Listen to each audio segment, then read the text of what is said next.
सभी को नमस्कार। आज का अपना टॉपिक है वित्तीय प्रबंध की विचारधाराएं। वित्तीय प्रबंध के संबंध में दो प्रकार की विचारधारा प्रचलित है, परंपरागत और आधुनिक।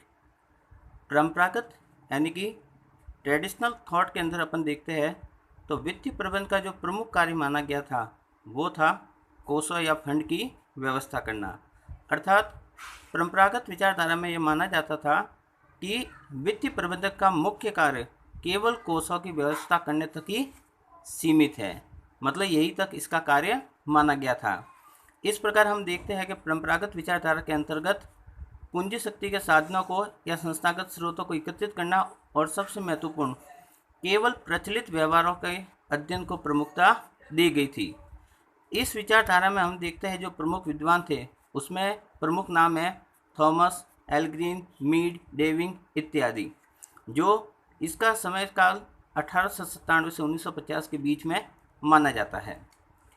आधुनिक विचारधारा की बात करें तो आधुनिक विचारधारा के अंदर आप देख सकते हैं वित्तीय प्रबंधक का कार्य कोषों की व्यवस्था के साथ साथ कोषों के उपयोग भी है।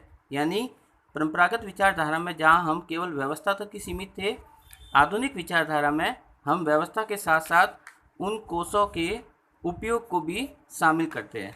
यानी आधुनिक विचारधारा बहुत ज़्यादा व्यापक और विस्तृत है। इस प्रकार इस विचारधारा के हम अनुसार देखते हैं तो आज वित्तीय प्रबंध आधुनिक प्रबंध का एक प्रमुख अंग बन चुका है, जिसके बिना व्यवसाय संचालन संभव नहीं है। अब यदि हम परंपरागत और आधुनिक विचारधारा के मध्य डिफरेंस की बात करें तो हम देखते हैं कि कुछ बिंदुओं के आधार पर इन दोनों के बीच में अंतर किया गया है।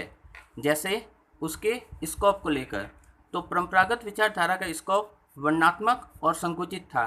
जैसा कि पूर्व में हमने बताया था कि यह केवल कोषों के व्यवस्था तक सीमित था, इसलिए इसकी प्रकृति वर्णनात्मक और संकुचित थी।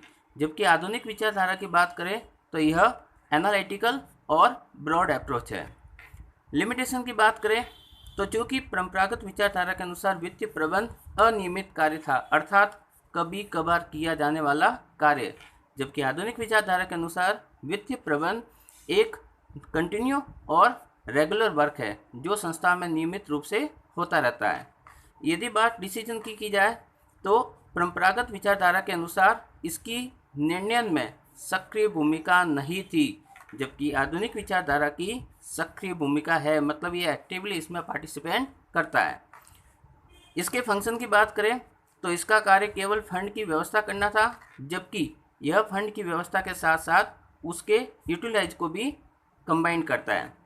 यदि इसके बेस की बात की जाए तो इसके जो डिसीजन होते थे वो उसके अंतर्प्रेरणा और पास्ट के एक्सपीरियंस के बेस पर होते थे, जबकि आधुनिक विश्लेषण में हम देखते हैं कि वैज्ञानिक विधियों के आधार पर हम निर्णय लेते हैं।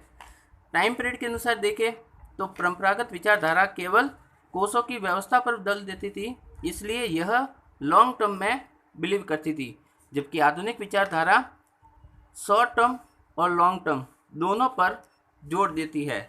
इसका मतलब यह वर्किंग कैपिटल के साथ साथ कैपिटल बजटिंग पर भी ध्यान देती है।